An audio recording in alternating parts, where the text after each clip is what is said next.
Hello friends मु रिंकी आशा कर आपण माने बहुत ही भलरे थिबे। आपण माने समस्त जानी थिबे कि सीएचएसएल लो ऑलरेडी एप्लिकेशन डेट स्टार्ट हे गलानी।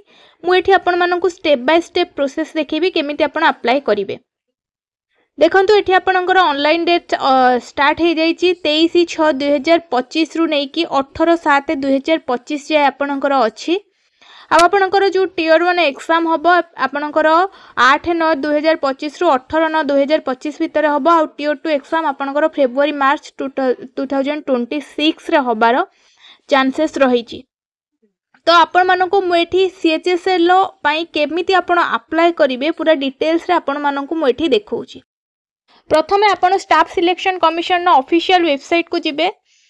सेठी गला परे आपण मानकु एई टाइप रो गोटे इंटरफेस शो करिवो। आपण मानकु एठी देखंतु जो लॉगिन एंड रजिस्टर अछि लॉगिन रजिस्टर ऊपर आपण क्लिक करिवे। जो माने पूर्वरु रजिस्टर करि नै चंदी से माने सेमानकर रजिस्ट्रेशन नंबर आ पासवर्ड देकी लॉगिन करि नेबे। आ जदि आपण पासवर्ड भूली जाई चंदी ताहले फॉरगॉट पासवर्ड ऊपर क्लिक करिके आपण नुवा पासवर्ड देई पारंती। किंतु जो माने तो रजिस्टर करि नै चंदी सेमानक पई इजी हबो। बट जो माने रजिस्टर करि नांती प्रथम थर पई रजिस्ट्रेशन करिवे तो तांकु कौन करिया पड़िबो ना रजिस्टर ना ऊपर आपन को प्रथमे क्लिक करिया पड़िबो। आपन को नुआ रजिस्ट्रेशन एबे करिया पड़िबो। चलंतु आमे देखिबा प्रथमे आमे नुआ रजिस्ट्रेशन केमिति कोन करिबा। प्रथमे आपन को एठी जो देइछि रजिस्टर नाउ ऊपर आपन क्लिक करिवे। तापरे आठी आपन को एई टाइप रो किछि गोटे इंटरफेस शो करिवो जोठी कि आपन को पर्सनल डिटेल पासवर्ड क्रिएशन एई सब आपनकर जहाँ भी रही से सब आपन को पूरा डिटेल्स रे भरी की आपन को कंटिन्यू करिया को पड़िबो। तो प्रथमे आमे कोन करिबा ना एई पेज टी आपनकर जेतबेले ओपन हे जाउची देन आपन को कंटिन्यू ऊपर क्लिक करिया को पड़िबो। एठी देखंतु कंटिन्यू ऊपर क्लिक कला परे एई टाइप रो गोटे इंटरफेस आपन को शो करिवो। प्रथमे आपन को आपनकर पर्सनल डिटेल्स भरिवार अछि। आपण जदि आधार कार्ड अनुसार करिया चाहउछन्ती येस मारी कि एठी आपनकर आधार नंबर देबे। जदि आपण आधार कार्ड आपण ता हिसाब रे न करिया चाहउछन्ती ताहले एठी नो करिवे। नो कला परे आपण को एठी देखंतु देई देइछि please upload your name proof. आपण को प्रूफ दबा पई चाहउछन्ती voter ID card PAN card driving licence government ID card किछि भी आपण दबा को पड़िबो। आपण को एई सब फाइल जहाँ भी आपण को दबा को अछि आपण ता ऊपर चूज फाइल क्लिक करिवे। चूज फाइल क्लिक कला परे आपणकर वोटर आईडी कार्ड रो फोटो हो कि आपणकर ड्राइविंग लाइसेंस रो हो किछि भी आपण एठी चूज करि पारंती। कोनोसी भी जिंस चूज करिके एठी आपण अपलोड करिवे। जदि आपण सेमिति करूनांती आपण को इजी हबो। आधार कार्ड रो नंबर देकी आपण एठी यूआईडी देकी भरि नेबे। एठी आपण को प्रथमे आपणकर एमिति आधार कार्ड नंबर जहा थिबो आपण को प्रथमे एंटर करिवार अछि। आपणकर आधार कार्ड नंबर देखंतु मु एठी आपण को अल्प किछि एंटर करके देखौची।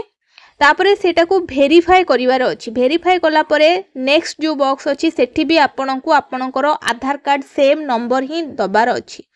एठी भी आपण आपणकर आधार कार्ड रो सेम नंबर एंटर करि नेबे। देन आपणकर मु एठी पूरा एंटर करूनी आपणकर आधार कार्ड रो पूरा नंबर एंटर करिवे। एठी जो आपणकर टिक चिन्ह देखौजी आपण को एठी टिक करिवार अछि। टिक कला परे आपण को नेक्स्ट प्रोसेस पई सी आपण को देखैबो। आपण नेक्स्ट सेंड ओटीपी करिवे। सेंड ओटीपी कला परे आपण को पाखकु गोटे ओटीपी आसीबो आधार कार्ड रो ओटीपी। देन आपण को ओटीपी मु पठौनी एठी आपण जेतबेला करिवे आपण को ओटीपी देखैबो। ओटीपी आसला परे एठी आपण को ओटीपी दबा पई पड़िबो। तापरे आपणकर मैट्रिकुलेशन सर्टिफिकेट हिसाब रे आपणकर जहाँ नेम थिबो आपण को आपणकर नेम एठी दबार अछि। कैंडिडेट नेम जोठी लेखा आइछि सेठी आपणकर नेम आपण एठी देबे। बुझी परचंती कि नाही। तो आपणकर नेम एठी देई सला परे आपणकर देछि वेरीफाई कैंडिडेट नेम। आपणकर ना को सी वेरीफाई करिवो। तो आपणकर जहाँ नेम एठी देइथिबे सेया को पुणी थरे एठी आपणकर नेम टाको एंट्री करिवे। बुझी परचंती कि नाही। एंट्री कर साला परे आपन को देइछि एठी चेंज नेम करियार अछि। जदि आपन को ना को चेंज करिया को चाहुचंती ताहाले आपन नो रे क्लिक करिके एठी आपनकर न्यू नेम बा चेंज नेम जहाँ आपनकर दबार अछि एठी देबे। वेरीफाई नेम भी आपन देबे नहले आपन येस करिके आपन चेंज करिवे नहले आपन नो करिके देई देबे। देन आपनकर जेंडर एठी सिलेक्ट करिवे मेल फीमेल जहाँ एठी वेरीफाई करिया पई डबल थर आपन को सिलेक्ट करिया पड़िबो। एठी आपनको देखंतु आपनकर डेट ऑफ बर्थ से मागिछि आपनकर डेट ऑफ बर्थ जहा थिबो आपण सेटा को एठी एंट्री करिवे देन आपनको दुई थरो वेरीफाई करिया पई पड़िबो एठी पुणी थरे आपनकर डेट ऑफ बर्थ देबे देन आपनकर फादर्स नेम आपनको बापांको ना जहा थिबो आपनको बापांको ना एठी एंट्री करिवे देन आप वेरीफाई फादर्स नेम तापरे आपनकर बापांको ना एठी वेरीफाई करिया पई देइछि आउ थरे बापांको ना एंट्री करिवे सेमती मदर्स नेम एठी देइछि मदर्स नेम एठी देबे देन आपनकर वेरीफाई मदर्स नेम देइछि एठी आपण वेरीफाई मदर्स नेम ऊपर क्लिक करिकि आपनकर मां को ना पुणी थरे देबे सब किछि आपनको वेरीफाई करिया कहूछि जहा जहा दउचो ती आपण वेरीफाई करिवे तापरे मैट्रिकुलेशन एजुकेशन बोर्ड आपनकर 10th क्लास रो जो एजुकेशन बोर्ड रही छि आपण को बोर्ड रु पास करचंती आपण ओडिसा रु बिलोंग्स करथने board of secondary education Odisha ता क्लिक करिवे तापरे आपनकर वेरीफाई मैट्रिकुलेशन बोर्ड देइछि आकु आउ थरे आपण क्लिक करिवे सेटा वेरीफाई करिया पय एठी रोल नंबर आपनकर मागिछि को रोल नंबर देबे आपनकर 10th क्लास रो जो सर्टिफिकेट थिबो सेठी आपनकर रोल नंबर मेंशन थिबो से रोल नंबर टा आपण एठी देबे देन वेरीफाई रोल नंबर पय देइछि आउ थरे आपण से सेम रोल नंबर देकी वेरीफाई करिवे ईयर ऑफ पासिंग आपण को ईयर रे पास करिसंती आपनकर कोन 10th एठी जेहेतु आपण मैट्रिकुलेशन भरुचंती तो आपनकर 10th पासिंग ईयर एठी देबे वेरीफाई ईयर पासिंग आपण को फेर थरे वेरीफाई करिया पय पड़िबो आपनको ईयर पासिंग आपण देबे तो एठी आपण से मु 17 देइथली 2017 तेनु एठी भी आपण को 2017 देली तापर देखंतु देइछि आपनकर highest level of education qualification आपनकर हाईएस्ट लेवल एजुकेशन क्वालिफिकेशन कोन आपण +2 करचंती कि +3 करचंती कि ग्रेजुएशन करचंती आपण जदी +3 करिथिबे कि बीटेक करथिबे ग्रेजुएशन देबे आपनकर हाईएस्ट लेवल क्वालिफिकेशन जहा आपनकर सबुठो अधिक पढिथिबे सेटा को देबे देन आपनकर मोबाइल नंबर सेठी मागिछि कैंडिडेट मोबाइल नंबर आपनकर मोबाइल नंबर दबा को पड़िबो देन आपनकर देइछि कैंडिडेट्स मेल आईडी आपनकर मेल आईडी एठी आपनको दबा को पड़िबो आपनकर जहा भी मेल आईडी थिबो मेल आईडी देई देबे देन आपण सेव एंड नेक्स्ट ऊपर क्लिक करि नेबे आपनकर रजिस्ट्रेशन हेइ जिवो देन आपण रजिस्ट्रेशन नंबर देकी पासवर्ड देकी एठी आपण लॉगिन करिवे एठी आपनकर मो लॉगिन करि नउची जो रजिस्ट्रेशन नंबर नुवा करिथिबे रजिस्ट्रेशन नंबर देकी लॉगिन करि नेबे आपनकर लॉगिन करि सरला परे आपनक पाखकु गोटे एई टाइप रो इंटरफेस आपनकु शो करिवो आपनकर जहा जहा डिटेल्स भरी थिबे ई सब आपनकर शो करिवो देन आपनकु एठी कोन करिवार अछि ना अप्लाई ऊपर जो फॉर्म पय आपण अप्लाई करियो चाहुचंदी एठी आपण सीएचएसएल पय अप्लाई करियो चाहुचंदी तापरे क्लिक करिवे क्लिक कर सरला परे आपनको एई प्रकार रो इंटरफेस शो करिवो एठी फिल फॉर्म ऊपर क्लिक करके आपण फॉर्म टिकु फिल अप करिबा आरंभ करिवे जेहेतु आपण रजिस्टर आपण प्रथम रु आपणकर जहा जहा नेम वगैरह देकी सब सिलेक्ट करिथिबे से सब किछि आपणकर एठी शो करिवो प्रथमे आपनको सिंपली एठी नेक्स्ट करिवार अछि सक्सेस ओके ओके ऊपर क्लिक करके नेक्स्ट को जिबे देन आपणकर एजुकेशनल डिटेल्स आपनको दबा को पड़िबो एठु आपण फॉर्म भरिबे आपणकर हाईएस्ट एजुकेशनल डिटेल्स जहा आपण हाईएस्ट करिथिबे सेटा आपण ग्रेजुएशन करचंदी ग्रेजुएशन देबे देन आपणकर क्वालिफाइंग एजुकेशनल क्वालिफिकेशन कोन एठी आपणकर 12th मागिछि आपनको 12th स्टैंडर्ड एठी सिलेक्ट करिया पड़िबो बा आपण जदी 12th स्टैंडर्ड रो इक्विवेलेंट किछि कोर्स करचंदी ताले ताको भी आपण सिलेक्ट करि परिबे मोडी 12th स्टैंडर्ड सिलेक्ट करछि तापरे आपणकर देइछि ईक्यू स्टेटस कोन ईक्यू स्टेटस ऊपर आपण क्लिक कले एठी आपनको पास करि जाइचंदी माने आपण 12 पास अछंदी कि अपियर करूचंदी कि पढुचंदी आपण एठी जदी पास कर जाइथिबे पास देबे तो आपण पास देला परे एठी आपणकर पासिंग ईयर सिलेक्ट करिया पई देबो को मसिया रे आपण पास करचंदी कोन 12 स्टैंडर्ड बा +2 आपण को ईयर रे पास करचंदी से ईयर टाकू देबे आपणकर बोर्ड देबे आपण को स्टेट बा को बोर्ड रो आपण बिलोंग्स करचंती आपण पास करचंती आपणकर 12th तो आपण ओडिसा रु जदी ओडिसा स्टेट रु जदी करिथिबे तो आपण ओडिसा देबे आपणकर नेम ऑफ बोर्ड बा यूनिवर्सिटी आपण को बोर्ड रु पास करके जाइचंती आपणकर 12th एठी आपणकर बोर्ड चूज करिवे तो एठी देखंतु आपणकर बोर्ड सब किछि रो देई देइची आपण आ भितरु को भी बोर्ड रु जदी आपण करिथांती देबे तो एठी मु council of higher secondary education Odisha ए बोर्ड रु +2 जने पास करछि तो ता ऊपर ही दउची तापरे आपणकर रोल नंबर एठी आपणकर रोल नंबर देन आपणकर परसेंटेज बा जदि आपणकर सीजीपी हिसाब रे अछि ताहले आपण एठी सीजीपी एंटर करके सेव एंड नेक्स्ट ऊपर क्लिक करिवे। तो तापरे आपणकर एई टाइप रो गोटे इंटरफेस शो करबो आपणकर एडिशनल इन्फॉर्मेशन दबा पई कहइबो। जदि आपण एक्स सर्विसमैन अछंती ताहले सेटा को देबे जदि नाहांती आपण नो ऊपर क्लिक करिवे। तापर आपणकर वेदर सिकिंग एज रिलैक्सेशन जदि आपणकर एज रिलैक्सेशन अछि ताहले आपण येस ऊपर क्लिक करिवे अदरवाइज नो ऊपर क्लिक करिवे। तापर एटा आपणकर make your personal information available opportunity माने एटा जदि आपण किछि पर्सनल इन्फॉर्मेशन दबा को चाहउछन ताहले पाइबा को चाहउछन ताहले आपण येस ऊपर क्लिक करिकि सेव एंड नेक्स्ट ऊपर क्लिक करिकि ओके करिवे।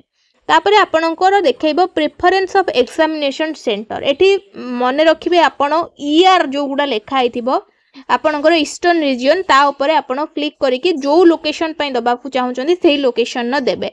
प्रेफरेंस 1 प्रेफरेंस 2 प्रेफरेंस 3 देइछि आपण तीनोटी जगह सिलेक्ट करिवे जोठी आपण एग्जाम देबे। आपणकर सीबीटी मोड रे एग्जाम होबो तो जोठी आपण एग्जाम देबे तापरे क्लिक करिवे। तापर आपणकर कंप्यूटर बेस एग्जाम होबो एटा आपण को लैंग्वेज रे दबा पई चाहउचंती एठी ओडिया भी अछि जदि ओडिसा रो पिला माने ओडिया रे दबा पई चाहउचंती ओडिया भी अवेलेबल अछि इंग्लिश भी अछि। आपणकर क्वेश्चन पेपर आपण कोधरे दबा पई चाहउचंती सेही लैंग्वेज आपण एठी चूज करिवे। तापर आपणकर verify medium of computer based exam आपणकर सेटा वेरीफाई करिया पई आउथरे आपणको इंग्लिश लैंग्वेज चूज करिया को पड़िबो। जहां भी आपण चूज करिथिबे प्रथमे सेटा को वेरीफाई करिया पई आउथरे चूज करिवे। मीडियम ऑफ टाइपिंग टेस्ट आपण जतो टाइपिंग टेस्ट देबे एटा आपण को लैंग्वेज रे दबा पई चाहउचंदी इंग्लिश बा हिंदी एटा दुईटी लैंग्वेज दोउची। आपण जदी इंग्लिश रे करिया को चाहउचंदी ताहले आपण इंग्लिश लैंग्वेज चूज करिवे। तापर वेरीफाई देइची वेरीफाई रे भी आपण इंग्लिश लैंग्वेज टाइपिंग टेस्ट पई चूज करिवे। जेहेतु आपणकर कोनोसी जहार भी मु फॉर्म भरुची तांकर किछि नथिला डिसेबिलिटी पीडब्ल्यूडी नथिले तो सेटा ऑटोमेटिक ब्लैंक पड़ी जाइची। जदि आपणकर थिबो ताहले आपण यस करिथिबे एठी आपणको से सब शो करिवो। देन आपणकर से देखंतु एठी आपणकर जहा जहा डिटेल्स रहिची सब किछि आपणकर ऑटोमेटिक हे जाइची नो। तापर आपणकर whether 12 standard pass science stream mathematics subject आपण जदि साइंस स्ट्रीम मैथमेटिक्स सब्जेक्ट रे करिया को चाहउछथि आपण पीडीएफ रे जाई देखि परिबे जो पोस्ट पई एठी रहिची। आपण ता पई जदि पकिया को चाहउछथि आपण येस ऊपर क्लिक करिकि आगो को बढ़िबे अदरवाइज आपण जदि सेठी करिया को चाहू नाहंती ताहले आपणको एठी नो करिया को पड़िबो। तापर भलसे आपण नो एठी येस मु करिची येस कला परे करिया को चाहउछि तो सेव एंड नेक्स्ट ऊपर क्लिक करिकि आपण आगो को बढ़िबे। तापरे आपणकर एई टाइप रो गोटे इंटरफेस आपणको शो करिवो। एठी आपणको आपणकर फोटो आ सिग्नेचर एठी आपणकर अपलोड करियार अछि। जदि आपण फोटो आ सिग्नेचर एठी अपलोड करि पारु नाहंती बा होउनी ताहले आपणको एसएससी माई एसएससी ऐप रे जाई अपलोड करिवार अछि। देखंतु मु एठी माई एसएससी ऐप रे आपण पकौ नै आछि जदि सेठी आपण करि पारु नथिबे तो एई टाइप रो आपणको पाखरे माई एसएससी रे आपणकर अप्लाई ऊपर क्लिक करिवे। एठी अप्लाई ऊपर क्लिक कला परे माई एप्लिकेशन को जिबे। माई एप्लिकेशन जेतु आपण सेठी करिथिबे आपण को एठी कंटिन्यू करिवार अछि। आपण एठी कंटिन्यू कला परे जहा जहा डिटेल्स आपण भरिथिबे से सब आपणकर सेव एंड नेक्स्ट करिके आगो को जिबे। ये सब आपणकर जेतु सेव हेकी अछि तो आपण को आ किछि भी भरिया को पड़िबोनी बस आपण सेव एंड नेक्स्ट करिके आगो को जिबे। देखंतु मु एठी सेही टाइप रो सेम ही करूची। आपणकर डायरेक्ट एठी आपण को शो करिवो एठी आधार कार्ड रो दबा पाई एठी आपण टिक करिकि आधार फेस देबे। एठी आपण टिक कर साइला परे आपणको पाखो को आसी जिवो गोटे आधार कार्ड रो फेस दबा पाई आसी जिवो। देन आपण एठी टिक करिकि प्रोसीड ऊपर क्लिक करिवे।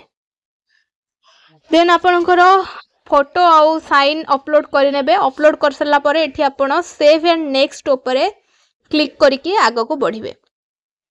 एठी आपणकर एई टाइप रो सबु किछि डिटेल्स जहा जहा भी आपण पूरा स्टार्टिंग रु भरी थिबे सबु किछि शो करि नबो। एठी आपण शो कर साला परे सेव पूरा डिटेल्स रे भलो है पढी देबे काई ना पूरा आपण एडिट करि परिबेनी। एडिट डेट जो नथिबो सेइ नहि आपण सेव करिवे। एठी आपण एग्री ऊपर क्लिक करिवे। एठी कैप्चा कोड देबे जहा भी आसीबो देई सारला परे आपण को एठी सेव एंड नेक्स्ट करिके आगो को बढ़िवार अछि। एटा को सेव करिया पूर्वरु प्रथमे आपणकर जहा जहा आसीची ताकू भलो भाबरे पढी नेबे। एटी सेव एंड नेक्स्ट कर सारा पर आपन को यही टाइप रो गोटे शो करिवो आपनकर पेमेंट करबा पई। जदि आपण पेमेंट करिया पई थिबो आपनकर मेक पेमेंट ऊपर आपण क्लिक करिकी आपण को पेमेंट करिया पई पड़िबो। देन आपण माई एप्लिकेशन को जाइकी एठी प्रिंट ऊपर क्लिक कले आपनकर जहाँ जहाँ भरी थिबे तार प्रिंटा आपण पाखक आसी जिवो।